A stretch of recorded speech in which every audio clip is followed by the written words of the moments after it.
Sorry about that. The screen is not updating for me, so I'm gonna refresh over here and see if that fixes anything.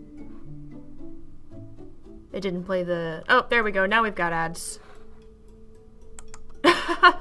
It is not... Sorry.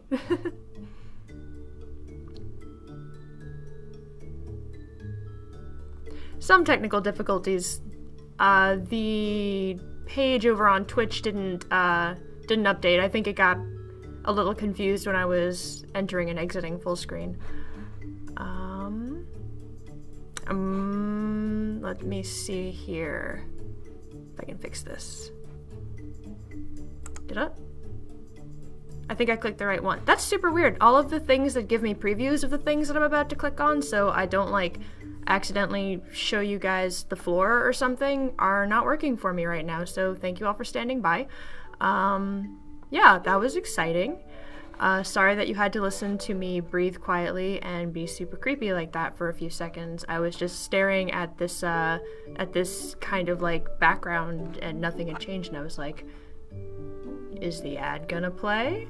Are we there? Hello? Hi! Hello everybody! Welcome to the stream! Hey, Joe Maxro, and Bob Jones, and Bruno Supremo, and Chrisma, and Radiant Mally, and Celestra, Bibine, Andriel Vox, VGA Monk. Oh, thank you so much for the 10 out of 10 best stream ever. It says right here, so guys, I'm pretty sure we're done here. We can just call it. And let me see. I hope I haven't missed anybody. I've just been fiddling with things and trying to make them work, when in fact they were not broken at all. So thank you all for your patience, and I guess we can get started. So I wanted to share with you a little bit today about what I've been up to since the last time we hung out together, which means we get to look at a really fun doc that I've been hacking away on for a little while now. Yeah, a little while now. So, I've been taking time working on the art of Stonehearth, and coming from a perspective that while we're evaluating like what the game like should look and feel like, that a really good place to start with all of this would be thinking about the game from the perspective of the world first, instead of starting in like tiny specific corners, and to give a little... Oh, I'm sorry, Mally, I don't... Oh, hey, actually, there we go. So, when I was testing this out before, I didn't have the pop-up on here because I was, like, clicking around on the page, and because this is in full screen, it would just disappear behind it, and then I would have to exit everything and move everything around again. So I wasn't sure if I'd be able to actually have it in the frame. But this is really good, because now you guys can, like, see all of the things. So yeah, we're gonna look at a lot of doodles. Like, they're not all super scrappy like this. They're actually super scrappy like this and fast, because sadly the thing that I'm working on right now is not necessarily about making beautiful, polished, finished, gorgeous concept paintings, the likes of which you can gaze into and just imagine yourself playing the game right away. No.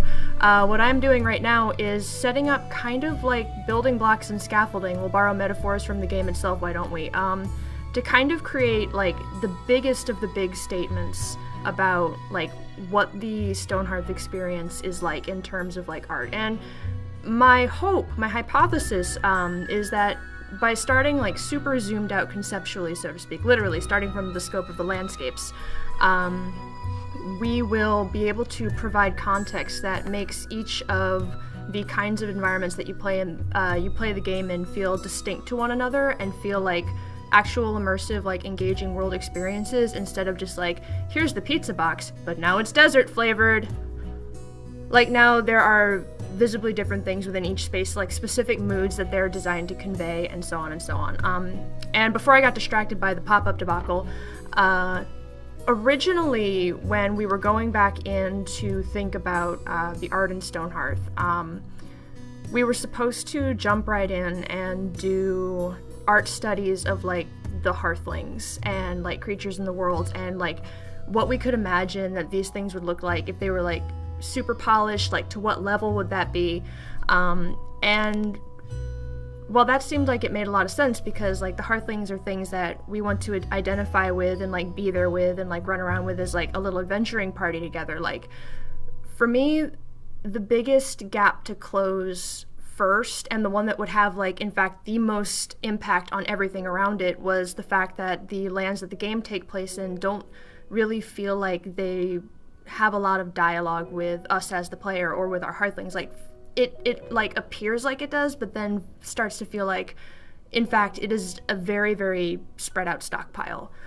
which doesn't feel good. Like they should be more than that. And the cool thing about filling in some of these blanks and doing some of this visual storytelling from this perspective is working forward from here, when it comes time to like, hey, okay, let's visit the Red Kiln and like really think about like their kinds of cultures and their kinds of things that they get up to. We can, similar to for anybody here who used to come to the art streams, for a while we were spending time in the desert biome, like coming up with stories and designing like the creatures that live there and how they live their lives.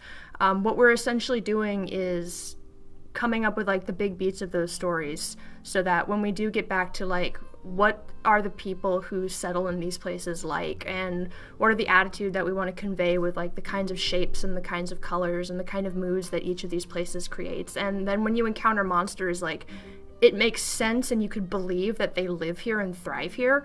And also by setting up these kind of patches of consistency, you also create the opportunity to have really fun surprises and mix-ups. So before I continue and share like a lot of drawings that I've been making, like this document is gonna look a little word vomity. I want to just say this right now. First of all, nothing in here is like, yeah, we're doing this. This is like all super broad concepts. They're designed to guide more polished explorations as we continue on in a few weeks, but everything here is, it's not throwaway, but it's definitely not permanent. And I forgot what the other thing I was going to say, because it must have been super important. So let me catch up with what's happening in the feed real quick before we continue on. Let's see, first time tuning in. Oh, hey, welcome, Hecky70, good to see you. And Kitty Cat Honey, hello. Yes, Gem Axter, that is an HTC Vive. And let's see, who else? Bob Jones. Okay, cool. So I guess I'll... Oops, I forgot there's a dirty word in here. Don't look at that. Shoot. Well, actually, that's kind of important. So we'll just have to suck that up for just a second. I'm sorry. Again, this whole thing is like a giant brain dump, so it's pretty rough. It's not really designed to be a presentation of any kind. We're just sharing right now. So in order to proceed with all of these without getting like too bogged down in the details, like for the love of everything that is holy in the world, I desperately would love to just jump in and make a lot of beautiful involved paintings. But in order to keep these at the altitude that they need to be at, I started with a couple of hypotheses to kind of help guide everything. One, essentially, we're like setting down the principles that basically are the identity of each of these places and the way that they work within each other and how they relate to each other. So that's super cool. And one of the ideas going into that is that consistency helps the world to feel genuine. So as we're coming up with these places and like how they look, the decisions of the kinds of things that exist in each of these places tell us a lot about them as both players and storytellers. And knowing what to expect about these things mean that when we encounter things about them that don't quite match up, it's really exciting or really scary. I don't know. And actually the picture in here is like, this is an actual example of something that I love to encounter in our current desert biome. And I now know that this pink rock is just like the color of that level of terrain. But the first time I encountered pink rock, it blew my mind and I was so excited, and I like built a little city around it, and it just became like the center of my universe. And thirdly, diverse, distinct ecosystems are cool and create places that you can attach stories to. So more variety allows for more opportunities for dialogue between the player and the world.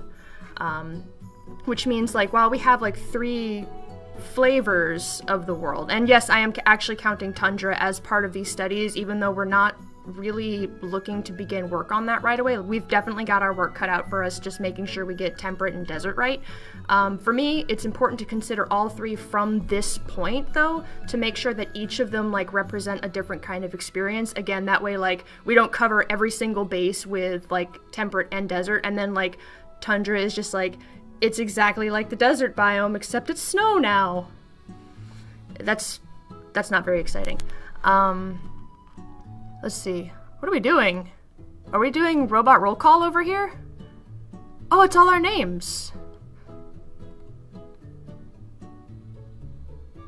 Oh, yeah, sorry, Chrisma, or if anybody else, if the music is weird, please let me know, and I will mess with settings. And of course, Moobot. Blessed Moobot. Don't forget Moobot. We definitely could not remind people constantly that we're out on Steam Early Access without Moobot. Okay, thank you, Mally. I'm rambling. Sorry.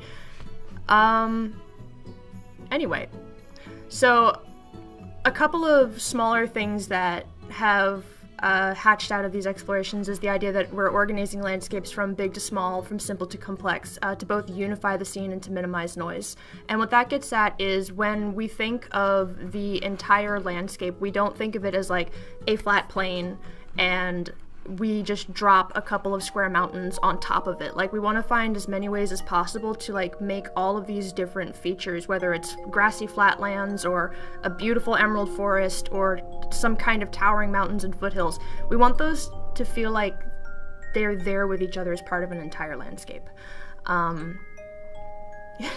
Don't make stuff hard to click on. So that one actually emerged when I was creating doodles about the forest, because I thought it would be really cool if, like, oh, when the forest is super dense, like, the trees get really close together, and it was actually Richard who was just like, that's neat, but that would be a pain to, like, if you had to guide somebody through there, if you were getting away from attackers or something like that, and it's like, oh, yeah, you're right, that would probably be a sad time. But the reason it's important to log these things and get that kind of feedback is because it also opens up other avenues of things we would try. So it's like, can we capture the same feeling with, like, density and mysteriousness and like entering into like this kind of dark forest without actually like clumping together so many trees that you can barely see what's happening on the ground, which again really doesn't make a lot of sense. And you wouldn't think to do that if you didn't have a lot of perspectives incorporated.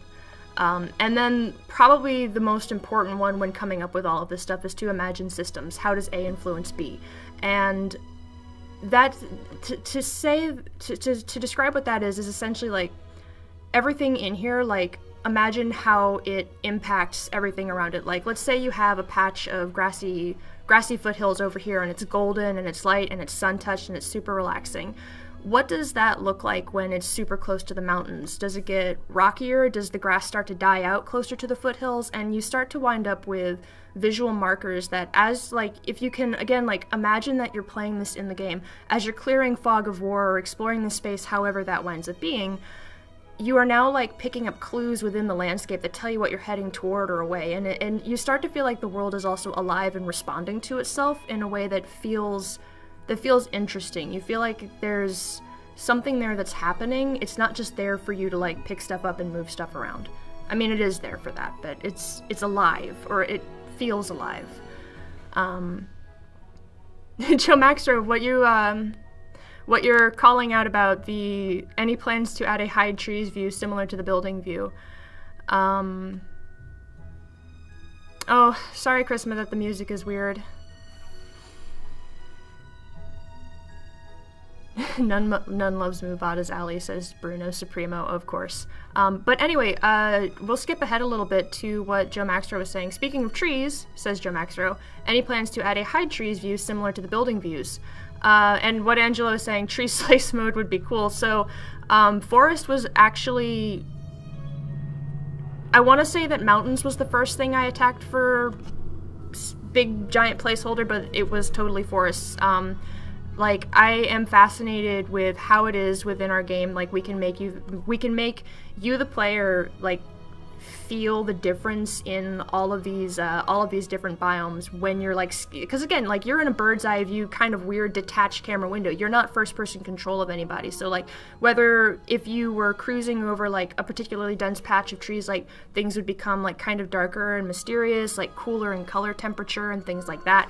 Or like this other idea, which was actually inspired by the Lost Woods or the Dark Woods from Legend of Zelda: Link to the Past.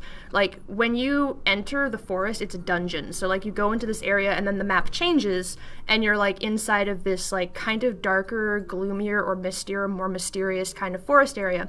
And I tried to imagine like, oh hey, yeah, we've got like slice mode and RPG mode. Like what if you had like areas of trees where you could enter this mode and kind of see like stumps and shadows or smaller underbrush that grow like within those big trees.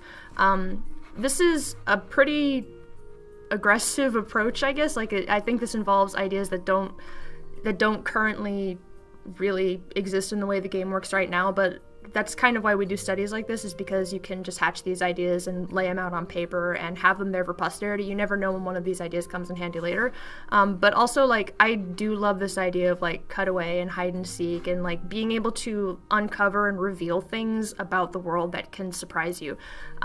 Things like this too, I feel like have the ability to change when you're not paying attention, because it's not always in your face, it's not always right in front of you. And the way that the temperate biome is being explored at this moment is that everything is very gradual. Like you feel like when you look at like the gentle inclines and everything just feels like very easy. Like you don't have a bunch of like giant landforms punching out of the surface anywhere. Like everything eases into the next. So you can kind of see everything pretty easily because nothing is really concealed. And I enjoyed the idea of having these moments that, unless you're looking at it a certain way, you might not notice if, hey, you've suddenly got an entling colony in there, or something along those just weird little moments of mystery and magic that happen when you're not paying attention that make the world feel alive again. Which is weird because this is totally like conceptually, hypothetically, things far beyond the scope of just how things should look. But art is not in the service of art on its own. In order to do these things worth a dang, you have to imagine like how it's really making this experience land. And the experience in this case is how we as players are playing this game, like along with our hearthlings and things like that. So when I'm creating these studies, like I'm always imagining like being in this place. And sometimes it's a little disorienting because then I have to talk about it and I ramble a lot. Bob Jones is asking, any idea when the snow area will be added? And I can honestly say I'm not entirely sure, but I am concepting for it now, so that when it is added, we have some ideas about how it actually adds to the experience instead of just being like, here's another biome and it's winter now. Like that's less exciting to me than like, what does it mean to play in this space? But when we actually start working on it, I can't really say for sure. Like I mentioned earlier, making what we have right now work and talk to all the pieces that we have in place right now is a really, really big job. And before we start adding in another like enormous chunk to it, like in the implementation side of things, getting those things to work exceptionally well, I think, is really, really good. And to what BBN is saying, oh, Bob Jones, you say polar bears? I'm so excited about tundra animals. So very excited. It's like my favorite thing. BBN is saying, I'm really happy that there's a plan for how the winter biome should look different. Look different for sure, feel different is also what I'm hoping for. Hello Dovahkeen, welcome to the stream.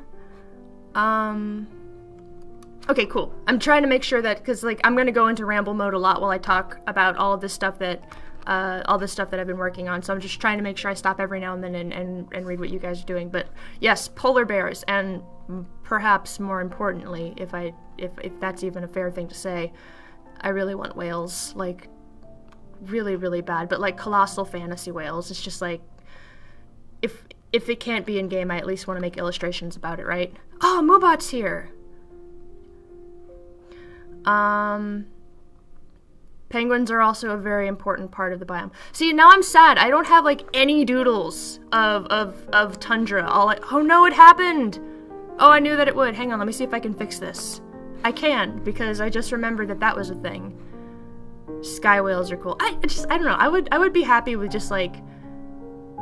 So, again, this is all mental chewing gum right now. Like, if I scroll up a little bit, you can see that I'm smack dab in the middle of poking at our desert and being like, how do we make this cool? But as we go, like, obviously, we're looking ahead and raising questions about things that haven't been drawn yet, and we're also going back and asking questions about things that have already been drawn. So there are actually, like, just from these dirt studies here, things that I need to go back into the temperate studies and, like, start considering how that works there.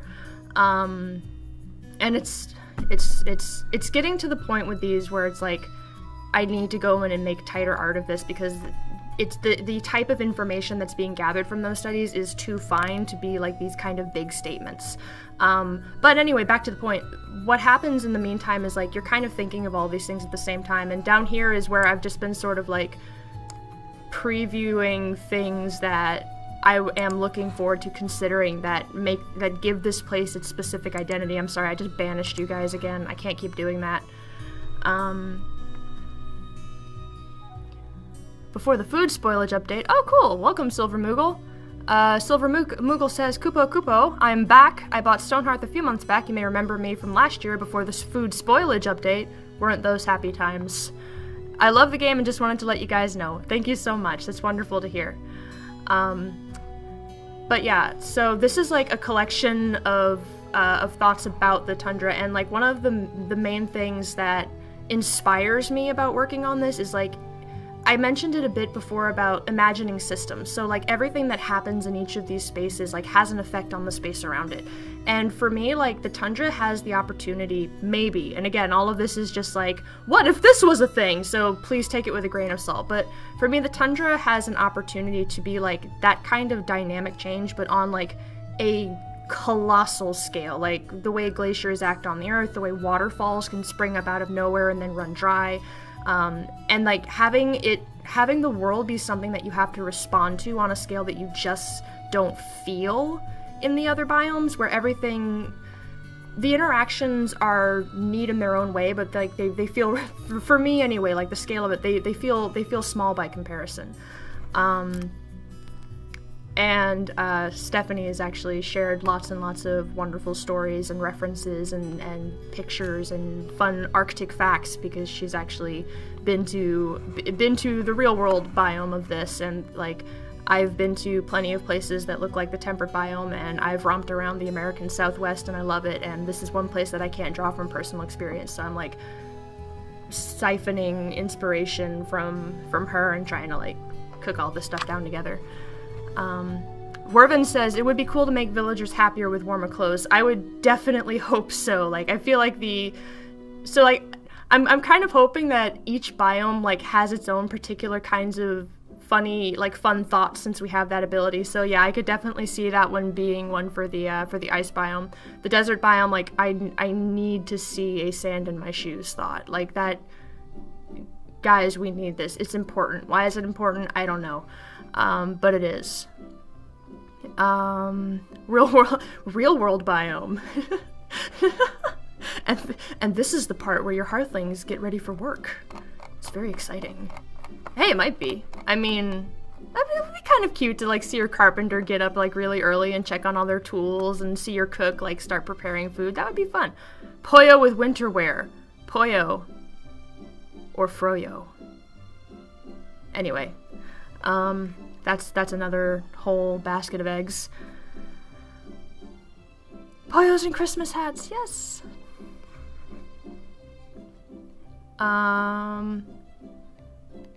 Silver Moose says, well, polar fur is about the same as regular bear fur. What keeps polar bears warm is the blubber stored under their skin. That's right. Yes, okay.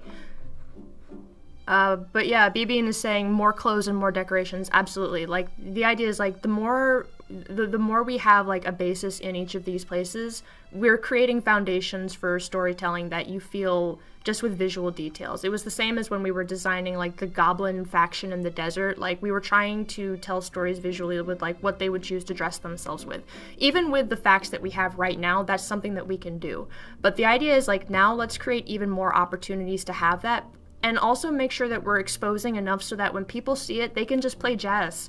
Like, the object of the game is not to like set everything so far in stone that you have to take like what we're creating completely for granted, but at the same time we want to make sure that the decisions that we're making are felt through every single layer, so that if you choose to opt into discovering more, there's more to discover. You don't find too many things that are just floating in midair. It's like, that's neat, floating rocks, cool, but like the mysteries of the world are felt and considered from like as far into the beginning of it as we can, and that's another reason why starting from as far out as we can is a very good idea. But the other, like, there's a practical side of it too, is understanding that it's like, oh hey, so our mountains don't come to point, but we can emphasize verticality, like in the shapes of the monsters that live there and the kinds of trees that grow there.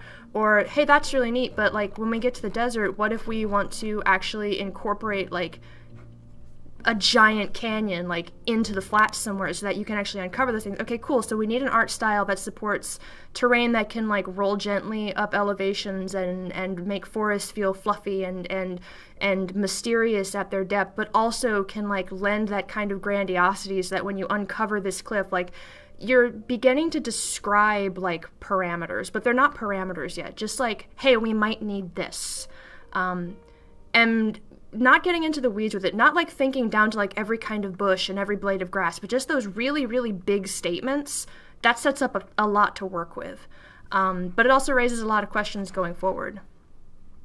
Andrea Vox is saying, oh yeah, I did all of the passion trait icons. Yeah, all of the trait icons I've done, but we've also like got a style doc about that in case anybody ever needs to do that as well.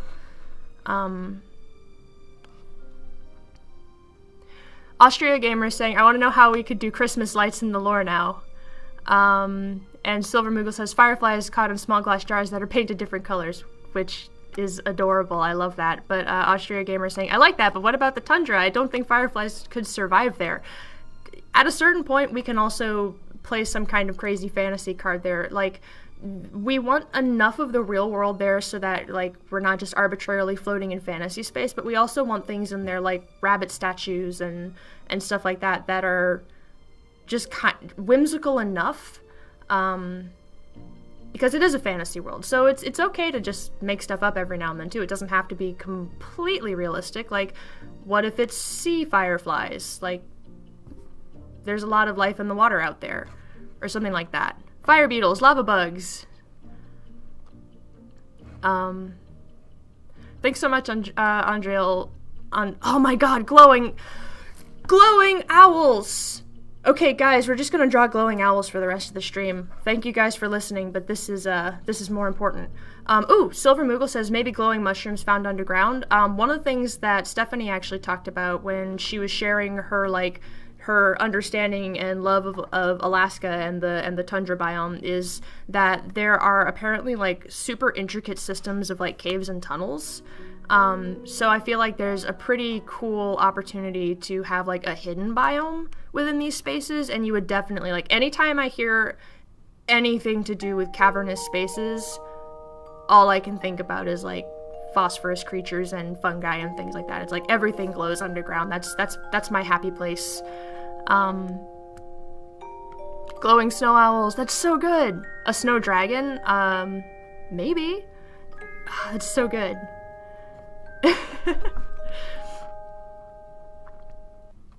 Right.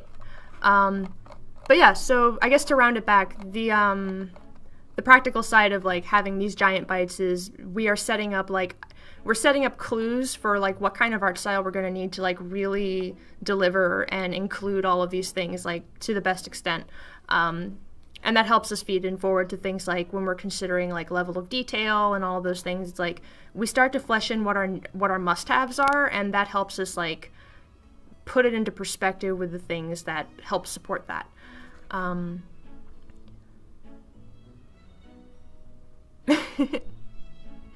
Awesome. Oh, Hype for Lava now says Hecky70. That would be really cool. There are so many things that would be really cool, guys. I'm hoping. Oh, hi Kinizuki, welcome back.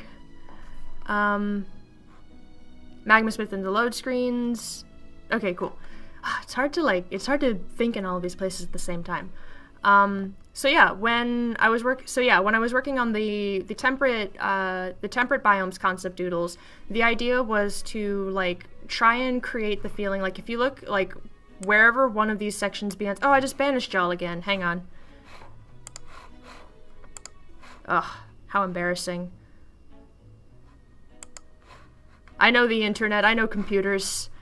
I really do not. Some of you guys have seen me catastrophically attempt to get the computer to talk to my tablet for 20 minutes, and it's a terrible shame.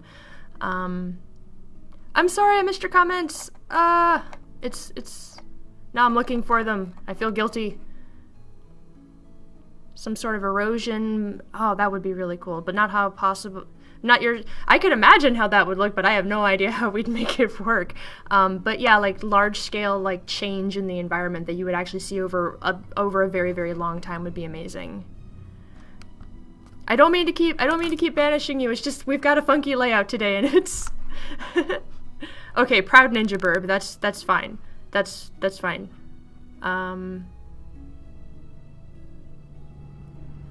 Yes, I want to see that as well.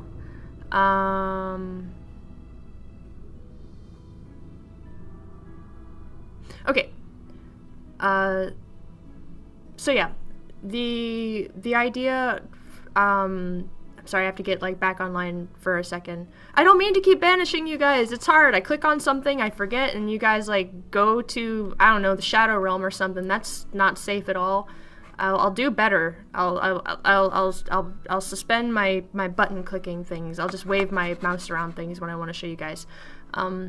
So yeah, trying to develop shape language for each of these areas means, first of all, trying to think of like, I think Silver Moogle talked a little bit about it. It's like working on the terrain generated based on which areas are selected. Mountains can be a bit more jagged in the forest, while desert mountains would be grained down by constant dust storms. So yeah, part of it is imagining like the kinds of shapes that you will need to tell stories about how the land acts upon itself.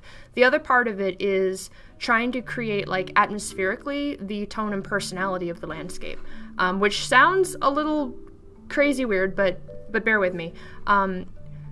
Environments are essentially characters that characters live inside of. If you are just drawing an environment to do that, then, I mean, you have grass, you have trees, it's cool, but to really create one that feels like a place, that feels like it has heart, like, just like anything else, you have to try and imagine, like, what kind of personality it has.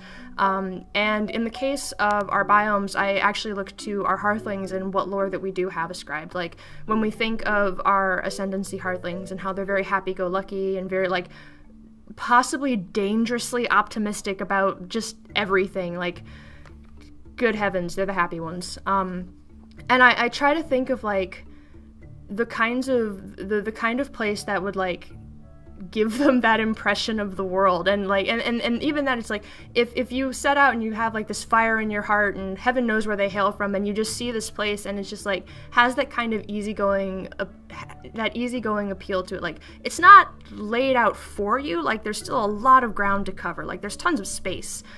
Things live there that, you know, they may not like you stepping on their turf, but like these things kind of like begin to shape that perception and begin to shape that sense of why that's a feature of how you see the rest of the world. And then that also creates really interesting stories of like, okay, what happens if you take someone that, you know, when they set out an adventure, when they hear about like their uncle's uncle who went out and settled this temperate place, and they write the stories and inspire the younger generations to go and do the same. Like, you know, that fire in their heart, they go out and they see, and yes, it is beautiful.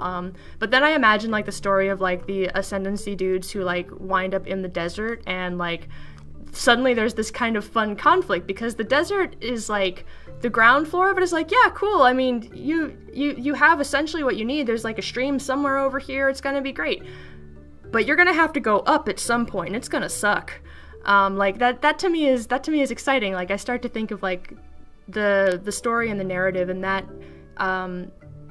inspires me into what kinds of shapes and what kind of places like each of these should feel like. Not just what they should be like, but what they should feel like as like actual places that they exist. Like, this is not just temperate biome, this is Darkmoor Forest. This is not just desert biome, this is Palmum. What does that mean? When you imagine telling stories about these places, what are the things about them that make them special?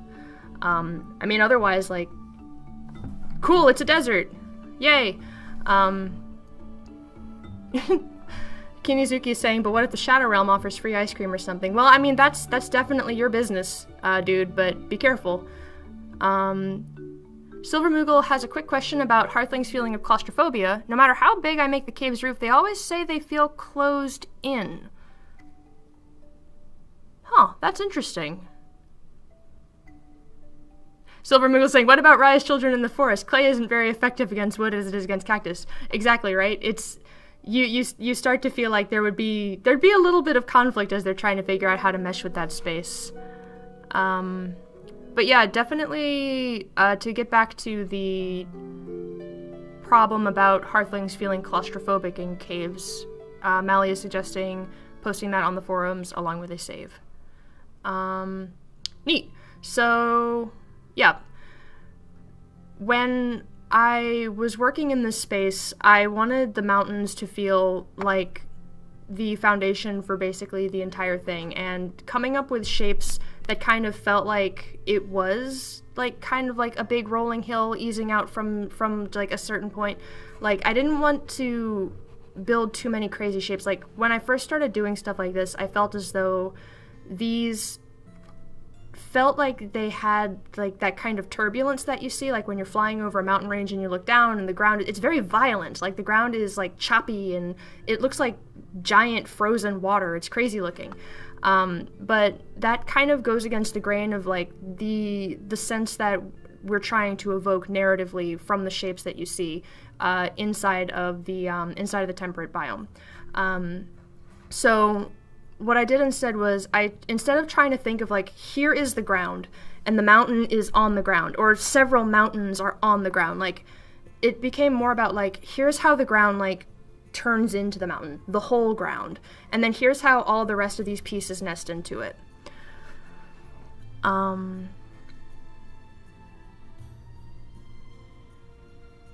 And okay, sorry, I was just checking to make sure I didn't miss anything. And thinking about that, because up until that point I'd been thinking about each of these things as like, mountains are a sub-biome within the temperate biome, forests are a sub-biome within the temperate biome, grassy plains are a sub-biome within the temperate biome. But when I started to think of it like, okay, how do we like create this, like the one big statement that kind of unifies the whole space first, like that's actually what began to open up this idea like of looking at this topographically, how we can start to do some of that visual storytelling before getting into super involved drawings. Like, even these guys, they don't take a lot of time, but they do take a little time.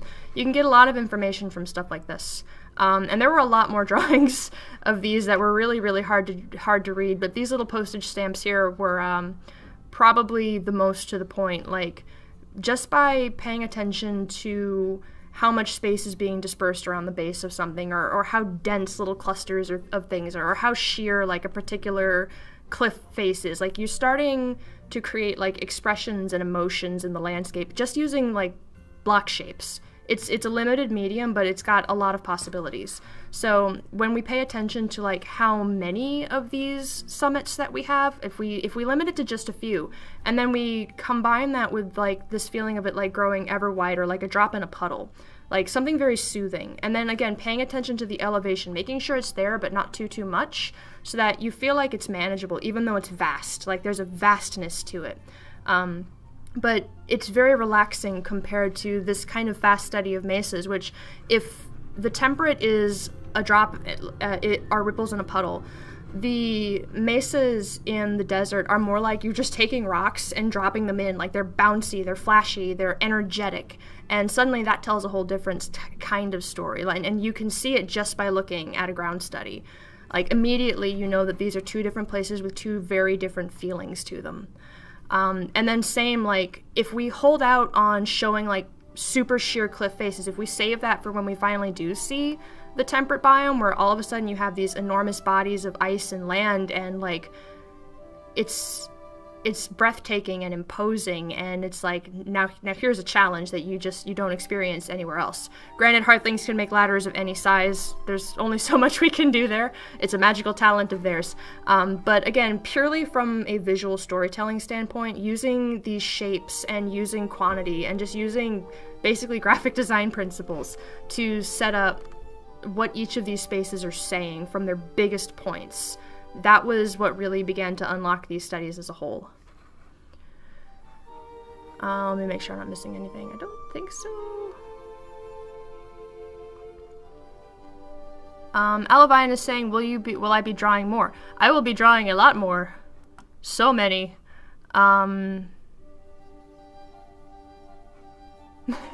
That's true. Radiant Mally says, I don't think anyone could stop Allie from drawing. Please don't. It makes me happy in my heart. So yeah, now we have like these big land statements. You know, I had a drawing project because I thought we would get through this super fast, but it's actually kind of exciting to be able to talk about these concepts with you guys, and I hope it's fun for you as well. Because this is like, I mean, this is what I've been up to for the past 3 or 4 weeks, is just collecting information and testing ideas and just filling up pages with really crappy, terrible doodles and like going like, and then like trying to talk to people about it. So like, I do have a drawing project if we get to the bottom of these things with time to spare, because the one thing that hasn't really been elaborated on too much is, oh, sorry, you guys are banished again. This is not what I want.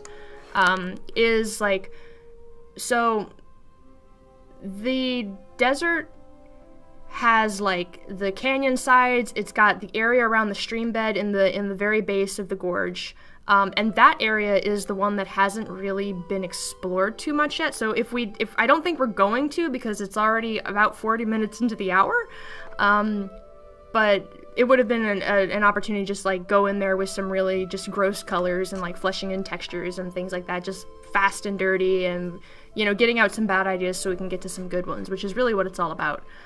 So hopefully it's not super boring that we're talking about all of these things instead. Let's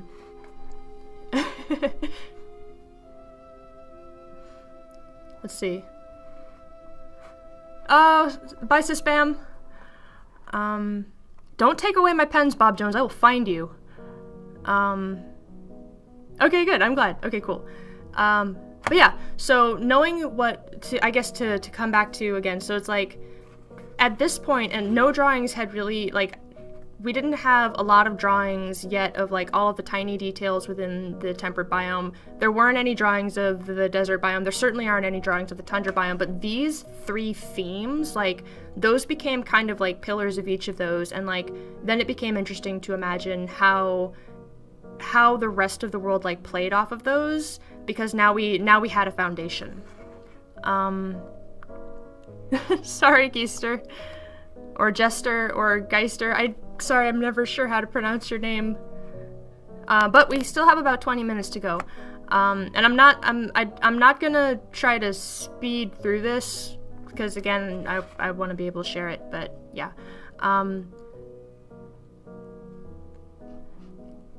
Hey, Heki is saying, is the desert aiming to be more windswept and rolling, or more mesa-like? Actually, it's trying to be 3. So, at the risk of losing my place yet again, let's jump ahead. Sorry for banishing y'all. So, the hardest thing to convey with each of these doodles is the scale of them. Like, when you look, these are all different iterations of what it would be like to include the canyon as a balanced feature of a desert biome that included, like, expanse. So, like, if in this example, like, starting at an already high elevation, which is actually kind of realistic. When you go to, like, a giant canyon, you know, you're gaining altitude, and then you just come to this fissure in the earth, and it's crazy. But then you have the opportunity to have expanse up here. And to give you an idea of how big this is, like, this doesn't fit just in your viewport of your camera. Like, you should be able to, like, build cities on the ledges of these canyons. So you still have, like, the breadth and scope of open desert to build in, from like the rockier parts as you get towards like the lip of the canyon where you have more formations, or maybe a few out. It's gonna depend, like we're still creating things about this, but then like even further out, I'm saying if you, I have the dock, but in these areas like you can see like these lighter patches of sand which are furthest from the rocky landmark, and that's when things are like especially flat and dusty. So like the desert is going to have a lot of moods. They may not be quite as distinct as the temperate biome, but you're going to like be able to have like, oh man, here's like flat, open, expansive sand that if my hearthlings stand still in it, they sink up to their waist and it's really sad.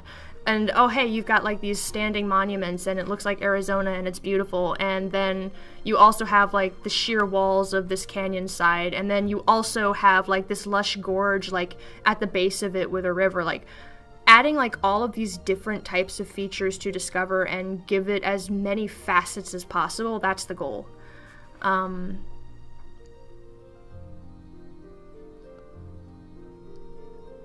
Silver Moogle, yeah, we have had a longer time to work on the temperate biome. It was in the first game, but what I mean by it doesn't have as much apparent variety is when you, like, when it's easy to look at the desert and think that it's like, okay, we've got rocks and sand, and we've got more rocks and sand, and even more rocks and sand, and a tree. So there's a little more subtlety in the different types. Like, yeah, you've got like the rocky, crazy caves and beautiful land bridges and things like that. You've got open rolling sands. You've got cliffs. But like when you're in the temperate biome, you very clearly have like, okay, stone foothills, got it. Okay, giant ancient trees in the forest, neat. All right, beautiful sunlit, open, grassy plains. That's great. I've got it. Like it's a bit more apparent. It's a bit more in your face that these things are all very different. So, what the desert has to do in the meantime is making sure that it's making those differences clearer in its own way with things like changes in elevation and stuff like that.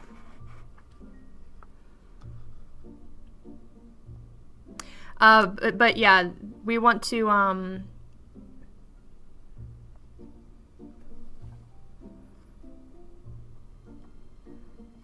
let's see, I want to, okay, yeah.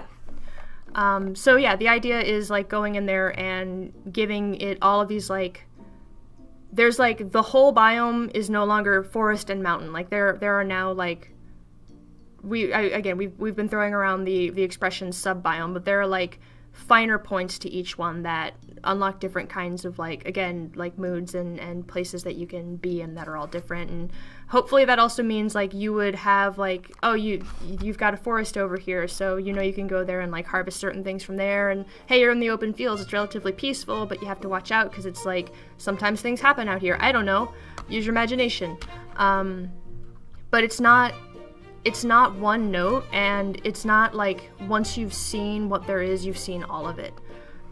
Because you also have the opportunity of like seeing how these lands blend into each other, which is a study that is yet to come. Whether that's something that we handle just by like shifting temperature or starting to mingle certain things that grow there, or maybe like there are just particular creatures that only like to live where forests meet foothills. Having the opportunity to make you feel like when you choose to play in one of these spaces, there's variety. It's not just like this patch of green is exactly like this patch of green and I know exactly what I'm gonna find there all the time, which is fine, but we could do more to make it more interactive. But yeah, so I talked a little bit about the forest before, and this one was interesting to me because it's like, I know that we have right now in the game, there are areas with fewer trees and there are areas with like more dense trees. So like it's interesting to me to try and imagine ways of making those feel distinct from each other, especially where we do have like really dense pockets of trees. Like I know that's a forest, but what kind of visual devices can we start to employ there to really, really make you feel like you're in this like really like dark and quiet and beautiful space? And at the same time there's the challenge of like, this isn't a first-person exploration game, like you're a bird's eye view. So how do we, if you can't go like under like the boughs and canopies of these trees easily, I guess you could if you were fiddly with it, what are some tricks that we can like start to think about now at this level that start to reveal some things that we might need looking forward. And for me, like, the ability to cluster things up, maybe not quite as dense as this, because I agree that this could also be an issue. Hello, the Atomic Burrito. Oh, Bean, what you're saying, oh, Silver Moogle is leaving? I'm sorry.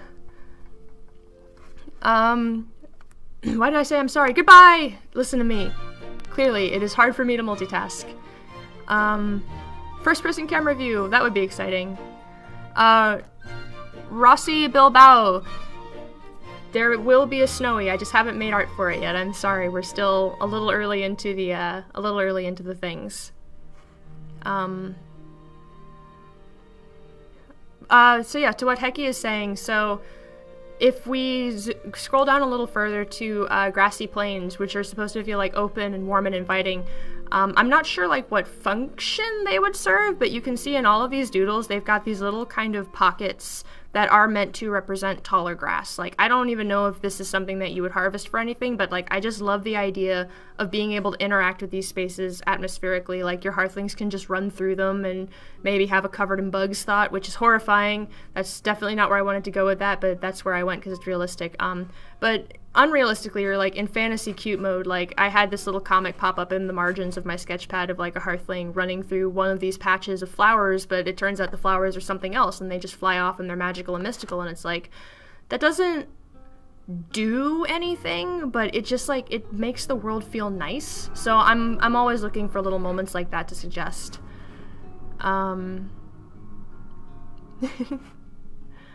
So, actually, this one here is fun. So when I was trying to think of, like, how we would represent taller grass, or grass in general, it's like, well, what if it was, like, all the same, but, like, the ground got deeper under the grass, and you could only tell because there was, like, a discoloration in one patch. And this was actually inspired by, the people who lived next to my grandparents when we were growing up had this patch of discolored grass in their front yard. And it's all short grass, but we were really, really young. And there was like this legend in the neighborhood that if you stepped in that, you would sink. Like, it was deeper than it looked. And it was completely untrue, but it was just like horrifying and mystifying. So it's just like, there would be like these patches and your hearthlings would be like bounding through the fields and suddenly they'd go, ah, just into the grass for a second. And you would just kind of see it rustle as they made their way to the other side. But I really love the idea of like having just, I mean, maybe there's a couple of varieties of it too. It doesn't have to just be one or two. I'd like to keep it small to begin with, just so we can establish some ground rules before we start heaping in a bunch of things. I think that'll help us set like a stronger core message. But again, it's everything goes at the moment. Too much invaders from Mars. Not supposed to be horrifying, actually. Floating jellyfish birds. Now that's a good idea, or a horrifying idea. Jellyfish sting. I've got a funny story about that too, but I'm gonna save it. Bean is asking, will there be other bushes than berry bushes? There's a lot of bushes in the forest. Ideally, yeah. So part of this is also, like, once we have our big beats, we can start to determine, like, on a more granular scale, what kinds of things live in these spaces. Like, you can kind of see some of it in these doodles. Like, there are different kinds of shapes, and those are absolutely meant to indicate, like, other kinds of harvestables or just other kinds of things that live in this space.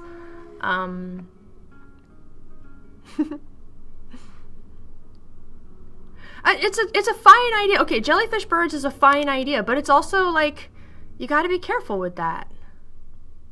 They would eat the only way they know how, Mally. Carefully.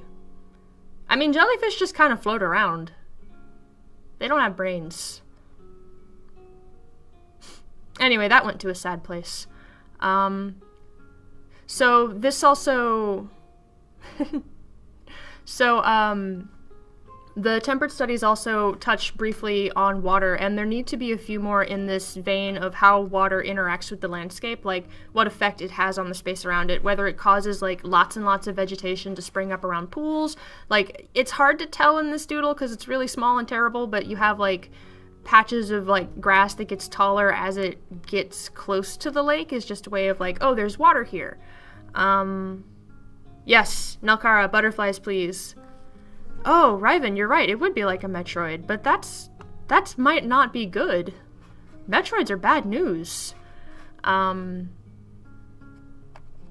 yeah, and there's a couple of studies in here about like how we would utilize shapes to indicate velocity in water, and then the question of whether or not that's even a thing we need to do. Like when you see a stream bed, how would we make it feel like it's moving instead of just flat and blue until you poke a hole in it somewhere and water comes gushing out? And one of the ideas that I liked a lot was actually utilizing splashes against, and I don't know if this is going to be a thing again, but like if we had things resting in a stream, like you could actually see splashes on the impacts where things are resisting the current of the water, and that would be like not a noisy and a very charming way to be able to show like the direction of the stream. Jellyfish farmers, you can't say those things when I'm trying really hard to stay focused. Reflections of the sky in the water I think are really important. We don't spend a terrible amount of time looking at the sky in Stonehearth, but with pools of water, especially in a biome that has so much of it, I think we have a really cool opportunity to look up by looking down. And it's also really whimsical. Like, I love being able to see, like, the passerbys and the trees and the clouds and stars, like, reflected in the surface of a lake. I think that's really beautiful. And then again, the idea of, like, if we ever do have splashes, I know right now, like, Hearthlings just kind of walk into water and that's fine, but, like, if we ever do get to a point where things fall into it, like, how do splashes look? Like, when water impacts itself. Jellyfish birds might work in a swamp if you make them semi-ugly. Well, do they have to be? Swamps can be beautiful.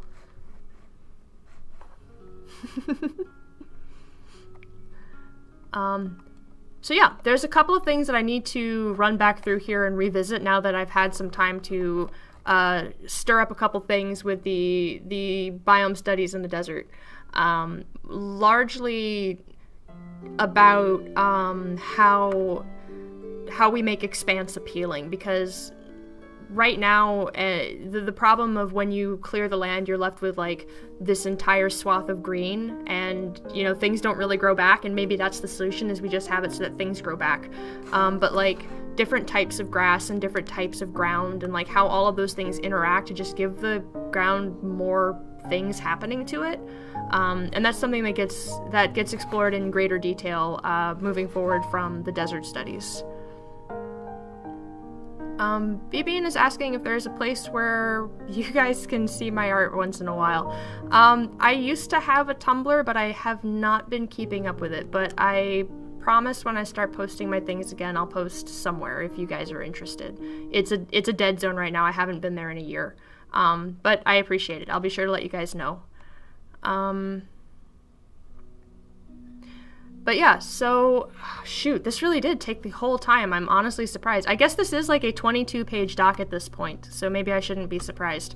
And there's gonna be more to come. So, I guess the next time we do one of these, we'll have actual drawings of the tundra and probably a few paintings that are more inclined towards style and like interactions, which should be very exciting because those are the things that are coming up next. Maybe a while bit before we start getting into characters, but who knows what escapes into the margins. Like, we're always doodling. Northern Lights! Yes!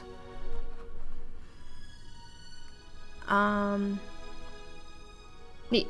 So yeah, I guess to wrap us up, I know we've been jumping around and looking at all this stuff in a weird order, so we've already visited these, but the temperate part of this document was made like after I'd done most of the homework on paper.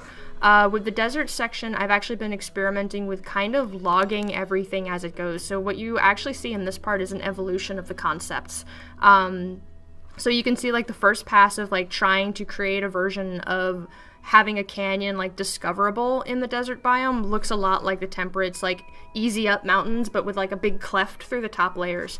And what I liked about this is that it feels like, again, the terrain is like logically rolling up like as terrain would, and that's really nice. But what I didn't like about it is that I felt like it's just kind of like a big broken rock with a narrow thing in the middle of it. Like it wasn't there yet. And from that, two trains of thoughts wound up emerging. One of them was to start just like forget the incline, telling telling us about the incline is not an important part of experiencing this biome. So scrub it out. And then the other, like, start the biome at a higher altitude so that when you get to that drop, you're just like, I didn't see that coming. Holy cow, that's cool. Wow. And then the other part was to kind of expand on what we do already with groupings of larger rock structures that you could, I guess, find canyons inside of, which, again, this has the benefit of feeling like kind of a natural progression of landscape, but it's kind of missing the wow factor. I think this thought process is going to come in handy for something later, but I don't feel like it's the most successful version of the approach right now.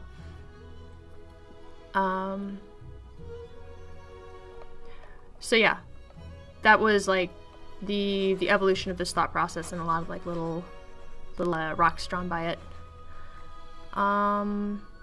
Stop thinking about a canyon like a ditch with walls around it. Yeah, that was really important. Oh no, I did it again! Sorry.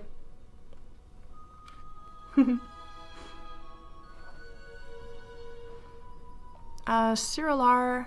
What if fishing poles could be made? Hearthlings grab one while they're idle and find a patch of water to catch fish. I think that's really cute.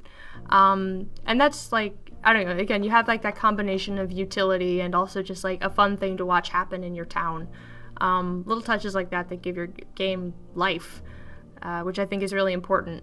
Like, one of the things that's really, really hard to do when coming up with like how these places like are designed and interact with each other, like, okay, what's the purpose of this kind of dirt? Okay, what's the reason that we have this kind of cactus here? Like, how does that like mechanically affect the space around it? It's like, you don't want to get so far into it that you overlook like little moments of happiness, like firefly grass or something like that.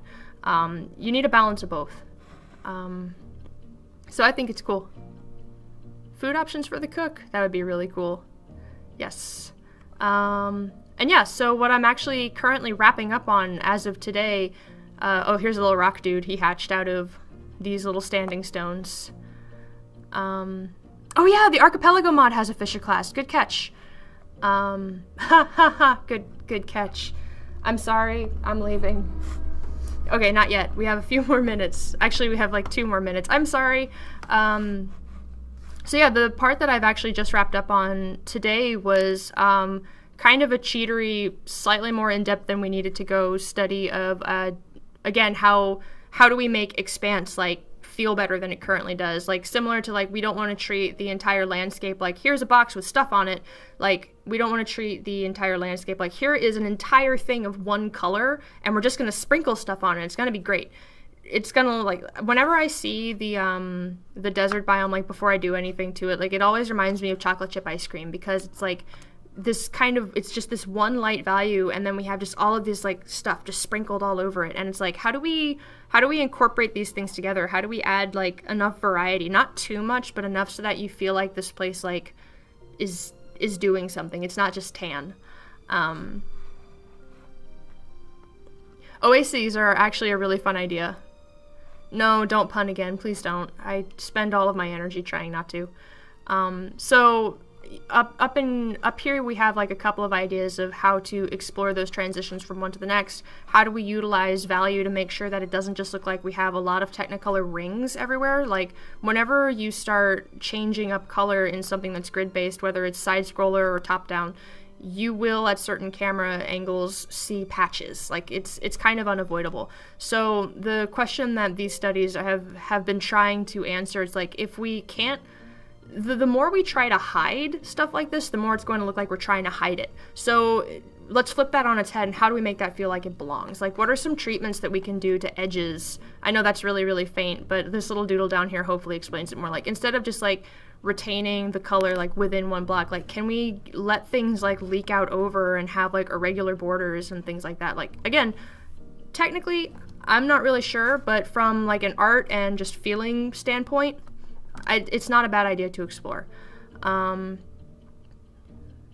It has, I feel like, further implications, like, to kind of get back to like the mechanic side of it, of what I expect when I see stuff like that in a game like Stonehearth, but at the same time it's also in the interest of making the desert feel like it's got more going on.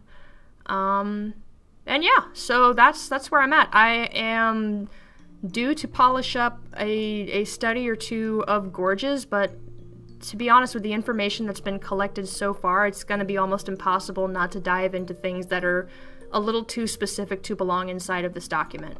Which means very, very soon we're going to be jumping into the tundra, and I'm very excited. Like, it's going to be a very long time until we are able to like work on the tundra, but being able to like look ahead and like establishing it as one of the corner pieces, I think is going to be a lot of fun. Send for making glass, that would be so cool.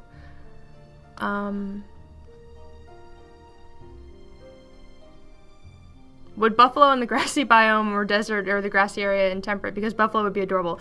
I really want to see like herds of things, like just ambient critters like living and existing in the world where you can like see them, and it would just be super cool. Like not everything you encounter I feel like needs to try and kill you, or vice versa. Like I feel like we have so many opportunities to just make the whole space feel lived in.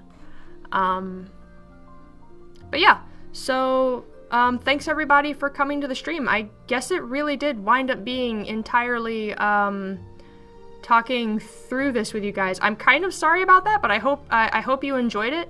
Again, the only other thing we would have been doing would have been like drawing these cliff sides here, which I also think is super fun.